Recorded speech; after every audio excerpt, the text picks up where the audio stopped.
Welcome to the Black Entrepreneur Experience podcast, inside the business, buzz, and brilliance of Black entrepreneurs. Here is your host, Dr. Frances Richards. What happens in Vegas goes all over the world on Black Entrepreneur Experience, episode number 213. Thank you for joining us as we elevate the Black Entrepreneur Experience by interviewing CEOs, thought leaders, innovative thinkers, and Black entrepreneurs across the globe. I'm your host, Dr. Frances Richards. First generation Haitian American, a New York real estate investor, and has a combined estimated net worth of $7.5 million, making him one of many wealthiest New York property tycoons by numbers. Welcome, Welby Accerly. Hello, nice to meet you. I've given our audience such a brief bio. Why don't you fill in the gaps and share with our audience what you'd like them to know about you and your business? The first thing I'd like everybody to know is, and I always express to everybody, if I can do it, you can do it too. And basically, the reason why I always state that and I represent that is because I come from humble beginnings. You know, I didn't have a silver spoon in my mouth. I'm first generation Haitian American. I wasn't given what I was able to achieve in my life. So I just want people to look at me as an example of saying, hey, you know, this guy came from the same struggles as I did, and he was able to overcome the struggles to be where he's at today. And if he can do it, I can do it as well. Tell us your greatest success story. What do you think was that? What was that aha moment that you knew that you were going to be successful, Welby? Believe it or not, I've had so many failures in my life leading up to the point where I'm at today. Mostly everybody knows me because of real estate. That's what most people know me. And when I first started acquiring properties, I started buying properties sometime in 2004 around the subprime market when they were basically giving mortgages away. And when I started buying properties at that time, I got the property with no money out of pocket, no money down. And by the time 2008-9 hit, I started losing the properties I acquired. Then I started jumping into other different businesses. I had owned a portion of a nursing agency. I owned a tire shop. I owned a car dealership, and I failed in all of them. And then someone special to me continued pushing me, saying, you know, your passion and your dreams have always been to do real estate. So I got back into real estate again sometime in 2011, and by 2013, I lost it all again. But believe it or not, after losing it all again, my father, when I came back with my tail between my legs, he said to me in Creole, "Are you done with this? Ou fini avec ça?" So he's asking me, "You done with this?" And that was the aha moment for me. That last deal prior to me finally catching my stride, that I lost everything in it, was my aha moment, that I realized and understood all the mistakes that I continued doing over the years that I kept repeating. And then I finally realized what I needed to do, and I started then being able to progress properly in the real estate business. So that started around 2013-14. Now, did you start out as a real estate agent, or did you start out just buying property? From the beginning, I always started buying properties. So in the long run, I ended up getting my real estate license sometime around 2000. Don't quote me heavy on it, but maybe 2015-16, I got my New York State license, but I never sold any properties. I had initially gotten the license because I thought it would make my business a lot more easier, because I wouldn't have to wait to be able to go and look at a property by waiting to have to wait for a realtor to actually take me to go view the property. So because I got my real estate license, I figured I eliminated the middleman, and I could, if I saw a property that I wanted, I'd be able to just get myself to go into the property, view it, and then make my own offers and represent myself. But it never worked out in the way that I thought it would, because that's really not what I wanted to do. So now my real estate license has expired, but I don't really need that because I have multiple realtors that work for me. You talked about failures. Tell us a story centered around a failure, losing the real estate, and what was your takeaway? My failures, as I said, I started buying real estate. I live in New York. and I was working for a company, and I was paid pretty well, but as I said again, I always wanted to be in real estate. The person that influenced me to be involved in real estate was my godfather when I was living in the projects in Brooklyn. And he was the only family member that I knew or that I could look up to that actually owned real estate. So you can imagine I'm living in the projects in Brooklyn, and when I would be able to go visit him in Long Island, I was always blown away. And little things like I was able to ride my bike in the middle of the street because in the suburbs there's less traffic. So that always blew my mind that I was able to do that. And that little instance actually influenced me so much more than people realize, the simplicity of me being able to ride my bike in the middle of the street. So he influenced me in a sense that I wanted to be involved in real estate. So as I said, I started buying in 2004. When I was buying in 2004, I was basically shooting at the hip. I didn't know how to properly make an offer. I didn't understand why was it I was buying this property. I just thought that just because I was capable of buying a property, regardless of the numbers, I was doing a good thing. So when I bought the property, I immediately realized I paid too much for the property. It was a 4-unit building. I realized immediately, not only I paid too much for the property would not be able to sustain itself in terms of what I was going to be able to acquire in rental income versus what I would have to pay for the mortgage, insurance, taxes, etc. So not too long after acquiring the property, I realized it was a loss. So I was now utilizing my employment to maintain a property that was supposed to be a business for me. And I fought for 2 to 3 years to the point that my back was against the wall, like a lot of us are.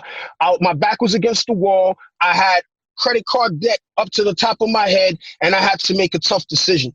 And the tough decision was to let this property go, destroy the credit my personal credit that I worked for so hard to have over a 700 credit score, to essentially destroy my credit by letting this property go, having banks chasing me for money, destroying my credit down to a 500, and then having to restart all over again.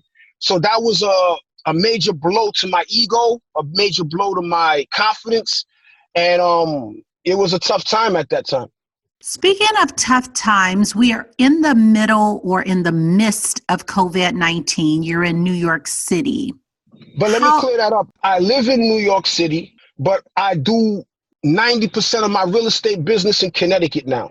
So, but I live in the suburbs. I was able to achieve a personal goal of mine of being able to move out to Long Island in an affluent area in the suburbs. So I live there, but all of my real estate business transactions, my rental portfolio, etc., is all in Connecticut now. Now, why Connecticut? Well, what happened is that I had to have an honest conversation with myself again. And remember, if you go back to what I said to you earlier, I had to realize and be honest with myself about what I can actually do, and with the monies that I had, how much I would be able to achieve realistically for me. So at the time, I realized that the New York City area, the 5 boroughs, the Long Island area, was outside of the price point that I wanted to be at for me to be able to take the bull by the horn and run. But the other mistake that I made is, if you remember, I told you I went to Atlanta. The biggest mistake that I made living in New York and investing out of state is that Atlanta's too far for me. I would have to physically get on a plane, rent a vehicle, rent out an apartment, a hotel room to try and do business, to then get back on a plane and return home. And the people that were mistreating me and abusing me, they knew I was gone, so they took full advantage of me. So being in New York, as I said, I didn't want to play that game here. So I looked in the outskirts of New York. I went upstate New York. I went to New Jersey. I went to multiple areas that was a driving distance away. Let's say an hour and a half tops. And I had a friend of mine, an associate of mine at the time, that had suggested, why don't you come out to Connecticut? Because he lived in the area. So I went out there and I did about a good 6 months worth of investigating for me to then realize, you know what, I think I want to start investing over here. So it was basically, I think by the grace of God, luck, talking to different people made me decide to go to Connecticut, and I've been there for the last 5-6 years. Let's talk about COVID-19, New York City, and business. And I know you said that you're doing business in Connecticut, but you're living in New York. So just talk about COVID-19 And how are you doing with all of that? And is it impacting your business in any way? Well, my business, when we're talking about real estate, I'm on two sides of the spectrum with it. I have a house flipping business, which is WA Property Projects Incorporated. That business is 100% strictly for me flipping homes. And then I have another company, WA Investment Properties, and I have other incorporations and LLCs, but those are based on my rental portfolio. So if you want to talk about the flipping business first, last year, 2019, I was able to buy, rehab, and sell over 18 properties last year. So my average return on my properties are in the high $70,000 range plus. Some of them are in the six-figure range. That were my net profit after expenses. So you could do your rough estimate of what I was able to do in 2019. Now we're here in 2020, and I was able to acquire and rehab about 9 properties this year. So I was only able to do about half this year because the length of time it to complete, the length of time it took for me to then put the properties on the market, and then because of the restrictions that the government gave us in terms of showings, open houses, etc., that slowed down the speed of me selling my homes and of completing them as far as with getting the permits, etc., etc. So the last 2 homes I sold, I actually did sell them at a loss. I mean, that's part of the business, you know? So now if you go to the other side of my business with the rental portfolio, I'm super excited about that because if we go back to the conversation that we first started with, all the pitfalls that I went through, I learned from a lot of my mistakes. Whereas when I acquired my properties, my rental portfolio, I either paid too much, I didn't understand the rental aspect of it, so I didn't have enough room in terms of equity, in terms of rental cash flow, that if there were a change, good or bad in the market, that I could absorb it. So this year, I'm actually doing excellent with my rental portfolio because most rental owners that I know have an abundance of tenants that aren't paying their rent or couldn't pay their rent or are taking advantage of the restrictions that were put out with the governor that they don't have to pay their rent if they were suffering due to COVID. But the way that I set up my rental business, I'm at a 95%. Some months I was at 100% tenants paying their rent. So what made me excited is that my system is proven, and it also proved it to me that what I'm doing is good because I'm doing pretty good with the rental side. So with the minimal losses on the flipping side, but the rental side is doing well, the overall business is doing pretty good. So, Welby, are you engaged in any other business besides real estate with the flipping and the rental? Is there any other type businesses that you're into? I own a shuttle company that's based out in Miami. And I have a couple of shuttle vehicles, but that got impacted because of the coronavirus, because that business is based on hospitality for people that are flying in from the airports and being dropped off at the hotels and their locations. So that business essentially grinded to a halt because there's nobody flying in or nobody coming into the Florida market for the the cruises and things of that nature. So that kind of halted, but that slowed down tremendously.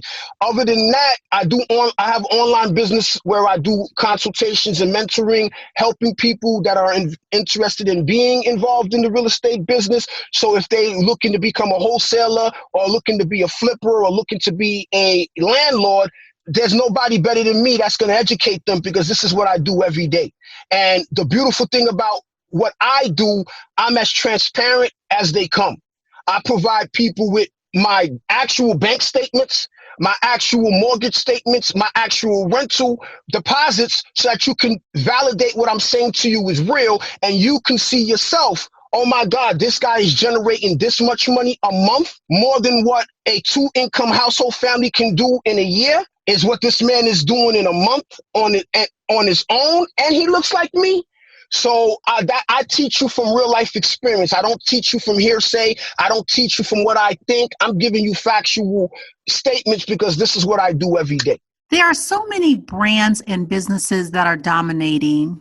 Welby, tell us a brand or a business that's dominating that you admire and why. Brands that it's dominating. Well, I could say I love what Jeff Bezos from Amazon has done. You imagine that this is a guy that came from humble beginnings as well. And he started his business out of his garage, if I'm remembering correctly. And his business was based off of selling books. And now he's been able to pivot his business to being probably the biggest company in the world right now. So I admire what he was able to do, and I admire the fact that he didn't box himself into a corner and said, hey, all I'm going to be doing is selling books. And when those things didn't work out in the manner that he had hoped, because his business almost went bankrupt numerous times, he was able to pivot in multiple ways to build out what he has today. So I admire him. I admire guys like, I'm into hip hop music, so I admire guys like Dr. Dre, and to see where he started out, and everybody knows where he started out and the reputation that he was representing back in the 80s, and then to see him turn into one of the first billionaires in the industry from nothing to where he's at today. Those guys like that, I admire guys like that as well. Let's back up a little, Welby. You talked about a course that you're teaching. If someone is interested in taking your course or getting in touch with you, tell us how they would do that. They can reach out to me on my Instagram. Primarily, it's at my best 197, ATMYBEST 197, or they can go to www.atmybest197.com, and on that website you can see my entire bio. You'll see a ton of before and after pictures of my recent flips.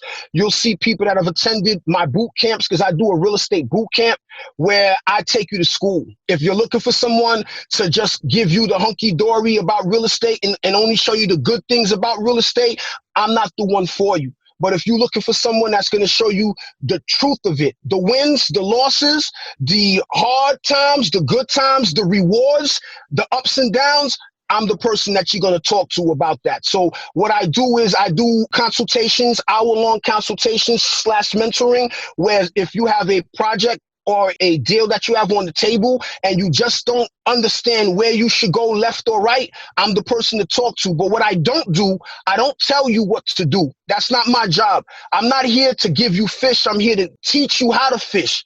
So if we're going to have a conversation, the whole point of my conversation, the whole point of my mentoring is for you to get the epiphany in your own mind to understand, damn, now I got it. Now I understand why I need to do this or why I need to do that. Not that, hey, Welby told me I need to do this and that, and not fully comprehend why are you doing that.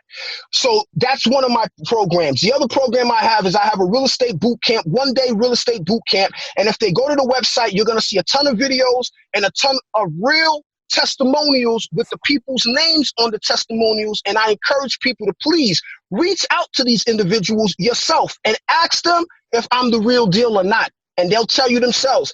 And on the 1-day real estate boot camp, you with me for 10 to 12 hours. I'm going to leave you starving by the time I'm done with you. And I'm going to give you the blueprint from the beginning to the end of what I do every single day, what I do, how many offers I put in, how many no's I get, how many yeses I get, how much money I'm going to make on this particular property and why, et cetera, et cetera. And then the last thing that I have, a 4 to 6 week boot camp where I literally invite people to come to multiple of where I acquire a property from the beginning. You're going to come with me for 4 to 6 weeks every week on a Saturday for 8 hours every week on a Saturday, and you and I are going to walk through as bosses with my team, my contractors, my employees, my realtor, and for 4 to 6 weeks, you're going to observe watching a property from the worst condition that it can be to the middle of it being almost completed to its completion, ready for sale. And with that, I'm going to make sure you have your own LLC, your own bank account. I'm going to make sure that you know how to acquire funding. And then upon the sale of that property, everybody that attends my boot camp, I will give them an operational agreement with my company and their company where when that property sells, they will actually get a legal documented credit for their newly formed LLC for their actual first flip under their LLC that any hard money lender or bank will approve and will honor as an actual deal that you actually did under your belt. There's nobody in this business, and I ask anybody to go out to anywhere in America, you will not find anybody that's offering that. So that's the gist of everything that I'm doing. I'm also working on a course that's hopefully going to come out very soon. And anybody that speaks, you're not speaking to a team member of mine. If we're going to be talking, you talk directly to me. You deal directly with me. You do live video Zooms with me. You do phone calls with me. I don't send you off to somebody else. So that's what I'm doing. And the reason why, real quick before I end it, the reason why I go about it the way I go about it is because that's what I wished for when I first started in this business.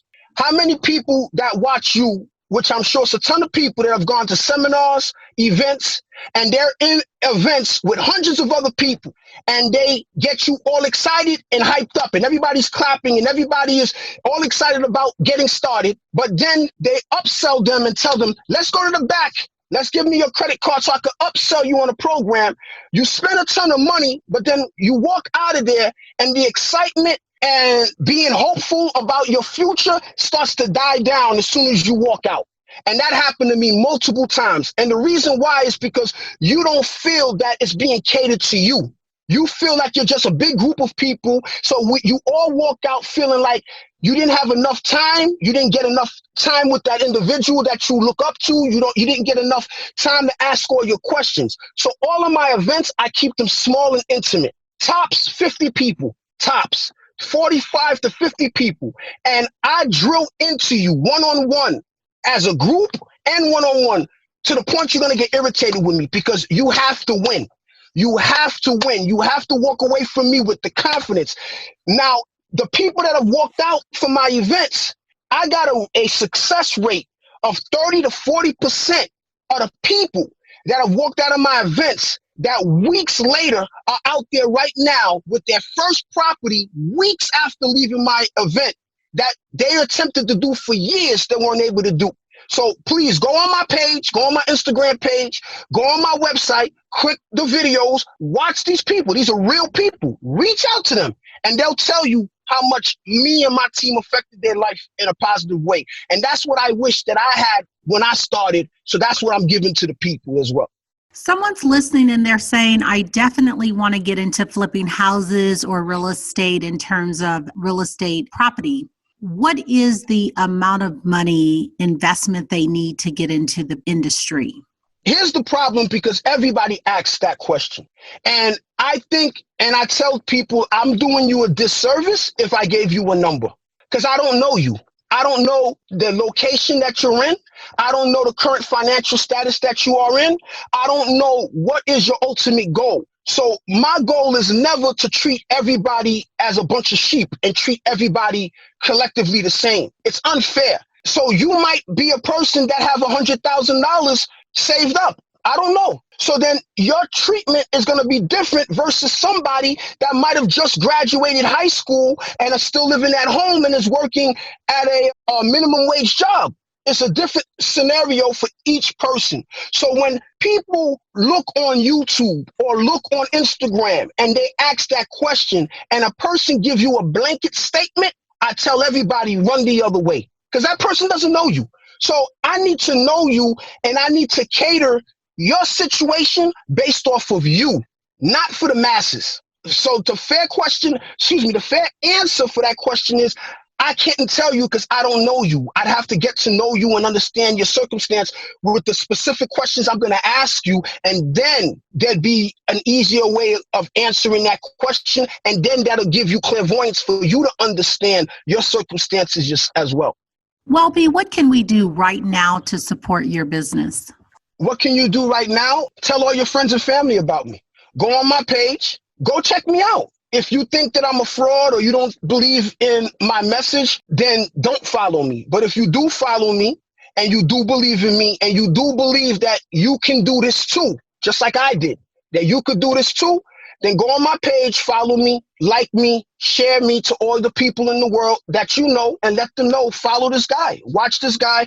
And if you need any real life assistance, book a consultation with me or mentorship with me, or be on the lookout for the next boot camps that I might have coming to play, and come out and book your time with that, and come out and let me blow your mind. Let me put it to you like that. I'm going to take you to church. I tell everybody that by the end of it, I'm going to blow your mind, because what you think you know on Instagram, what you think you know on Facebook or Twitter, the bulk of the people that you following is not what you think it is. So when you need to come out to the trenches so you understand it. So it's not what you think it is. So if you believe in me, share and tell all your friends and family about me.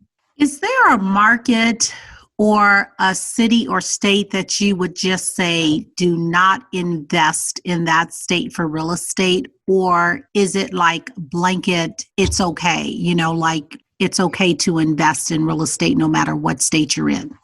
Honestly, there's money everywhere.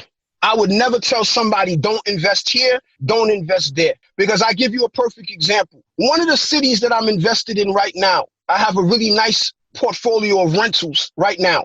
I was sitting down having dinner with someone, and this person was ranting and raving about how bad their rental apartments that they're doing is so bad. So as we conversing, I'm telling them how well mine is doing, right? Towards the end of the conversation, I just happened to ask the person, may I ask, what city are you investing in?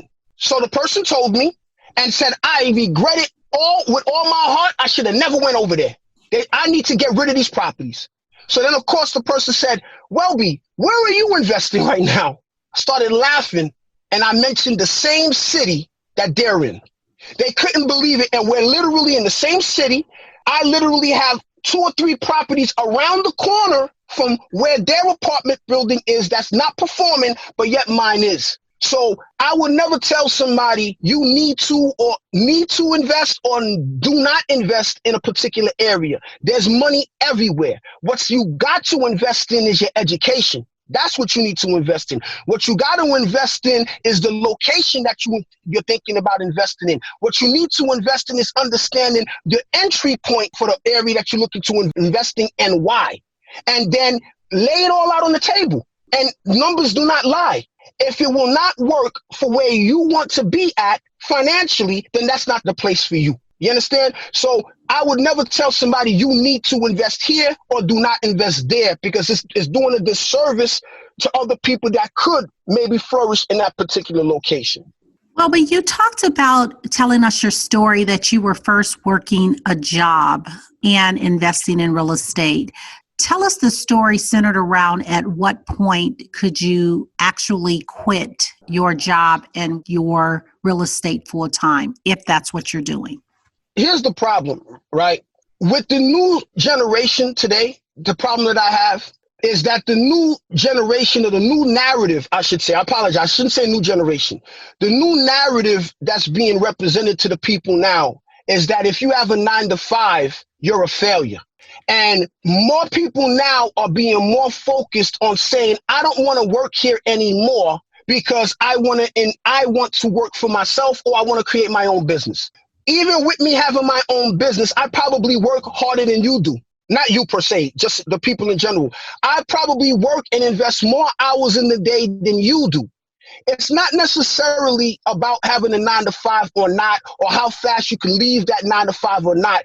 It's about about your mindset and then what's your personal goals. You understand? So people should not make it the priority of quitting your job, because your job is what got you keeping your head above water or treading water today. So what you should be focusing on doing is be thankful that you got employment. Be thankful that you can utilize this employment to cover your expenses that you're doing, taking care of your kids, and then learn how to leverage your employment so that you can have multiple sources of income versus you trying to rush yourself out of the employment.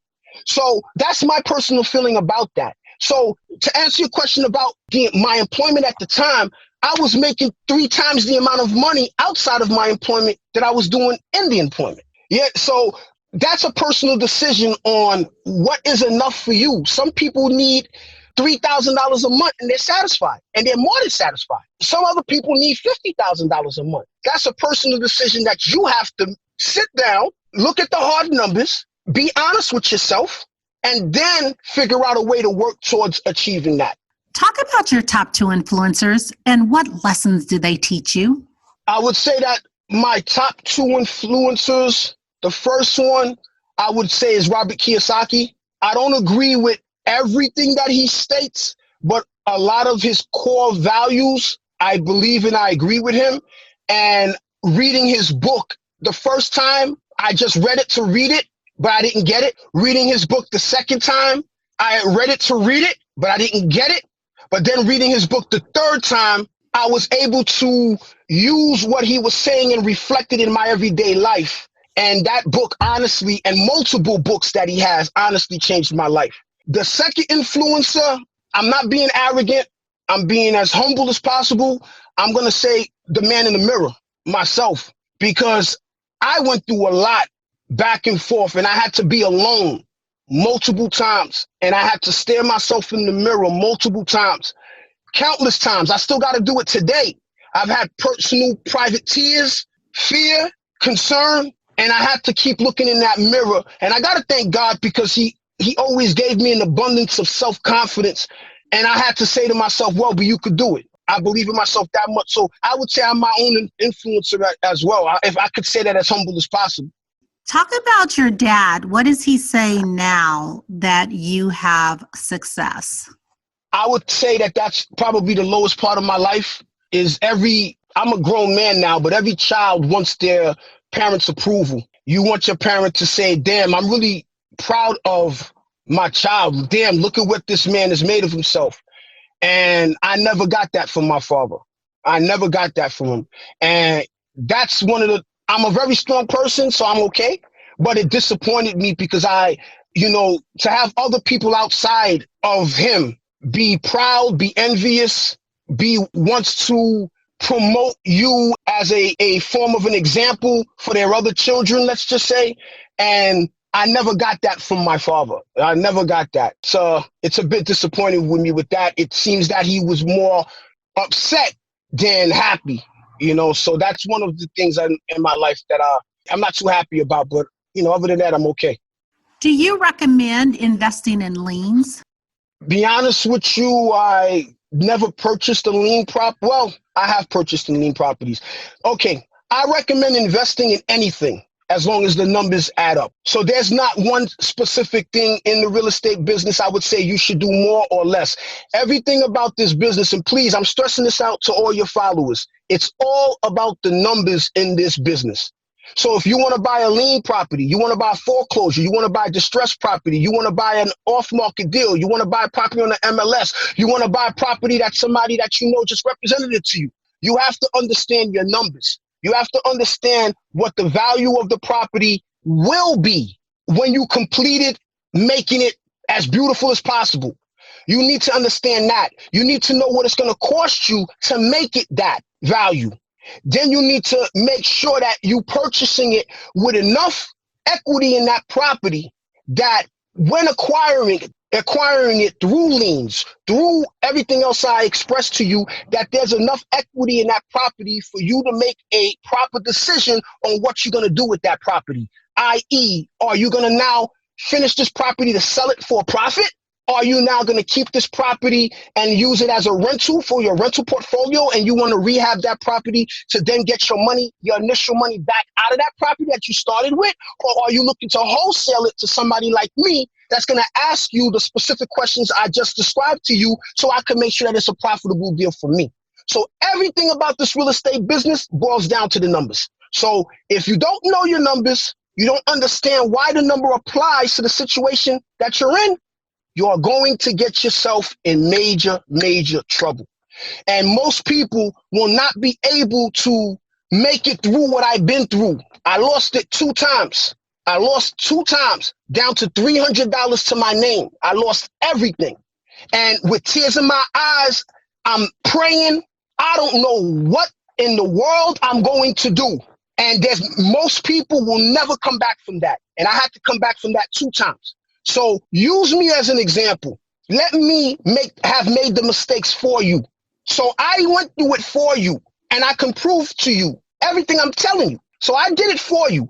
So if you really truly believe in me and respect me, use the mentality and say, this man did it for me. He made that mistake. Let me learn from his mistake so that my learning curve will be shorter and my success will come to me quicker versus me going against the grain. So know your numbers. That's what I want you guys. Please know your numbers for this business, please. Welby, what book would you recommend and why? Rich Dad, Poor Dad. And I think I explained that a little bit earlier because it's a book about Robert Kiyosaki's life, but I think you can apply it. Most people could apply it to their own lives because most people will not understand and relate to what he's teaching. Most people have been taught to go to school, get a job, work there for 40 years, especially today, live off of the pension and today there's no more pensions for most people, and die. And the other spectrum of it is learn the game, learn the financial game, and understand the system and thrive. So that's one book I would definitely recommend people to read. I also got another book that I just started reading. Could you see this? Yes. So this is another book that I would definitely recommend because you are who your teachers are. So if you subscribe to whoever is teaching you, whatever it is that you're being taught, regardless if it's religion, regardless if it's being a business, regardless if it's being a parent, you are who your teacher, who the teacher you subscribe to. So be very careful who are your teachers, because you could either have a teacher that's truly living what they're teaching, or you got teachers that are teaching you what they heard and they're not applying it to their own life. So just be very mindful of who your teachers are. And who are your teachers? When you I'm just being honest with you. I didn't have a mentor. I really didn't. I did mention Robert Kiyosaki. I did mention, who else could I mention? I did mention my godfather. I would more say than anything else is that they influenced me, but they didn't teach me. My teachers was this. I made a lot of mistakes in my life. I made a ton of mistakes in my life. And believe it or not, they're sometimes the best teachers that you could ever have. I've run through a lot of people through my life that have been great as far as meeting them and then having nice conversations with them and then giving beautiful ideas. But I didn't have anybody that really put me under their wing and said, Welby, I'm going to help you out. And I'm going to do like what I help and what I do for people today. I didn't have anybody that did that for me. All I had was people that took advantage of me because of my ambition, my drive, my goals, my sincerity. And all I got was I was taken advantage of. What have you not done in life that you dream about often? I could honestly tell you, we all always want more in life, but I've achieved a lot that I wanted in my life. I've achieved a lot that I wanted we always want more, but I've achieved a lot in my life. I've achieved a lot. I try not to be envious of others. So I really don't look at other people and say, oh, I wish that was me. I really don't do that. So I really can't say, I don't have a good answer for that. I don't have a drama-filled answer for that. I really don't. Welby, if you conducted this interview, what is the one question you would have asked yourself? I want you to ask the question and answer it. The number one question I would have asked myself would be why? What's your why that you have decided that, what's your why for life? What's your why? And my answer for what's my why is I only have one life to live. All of us individuals have our own personal beliefs, and whatever makes you happy with your beliefs is wonderful. But on this earth, we only have one life. And I want to make this one life, for whatever it is that I feel it should be, I want to make it the best possible for me. So that's my why. I don't want to make life a struggle. I don't think life is supposed to be a day-to-day struggle. So that's one of my whys. I want to be able to take care of my family. I want to be able to do things for my mother that, as a child growing up, you always would promise your mom that, hey, mom, when I get older, I'm going to do this for you. I want to give you that. I want to be able to do those things. I've been able to, and I want to do more. I want to help and influence people in a positive way as much as possible in life. I really do. And I really want people to have a better path, an easier path than I had to. I had to go through. So that's my answer. When it's all said and done, talk about legacy. How do you want to be remembered? More than anything, I think I just want people to say that, he was a decent guy. That's really what I want. Money is beautiful, but I think more than anything else, I just want people to say, he was a decent guy. He wasn't a decent guy. I'd be satisfied with that. Welby, we've come to the part of our interview. It's called Fun Facts Lightning Round. I'm going to ask you a series of questions. If there's something you desire not to answer, feel free to say pass. Are you ready for the Fun Facts Lightning Round? Let's go. The last movie you saw? The last movie that I saw was Tenet. If I'm saying it right, Tenet, that was with, what's his name, Washington? What's that famous rapper? Not rapper, excuse me. The famous actor. Denzel Washington? Denzel Washington, thank you. Denzel Washington's son.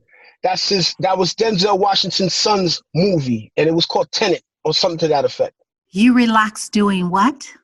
I like playing with my car or my cars. I have a Ferrari, so that was always a dream of mine to be able to acquire one. So when I get an opportunity to be able to just drive it, play my music loud and put the top down and be by myself and just drive it, going nowhere, I enjoy doing that. And pulling out the weeds out of my lawn. I enjoy pulling out the weeds. I don't want to cut the grass and stuff, but I enjoy doing that for relaxation. Your first job?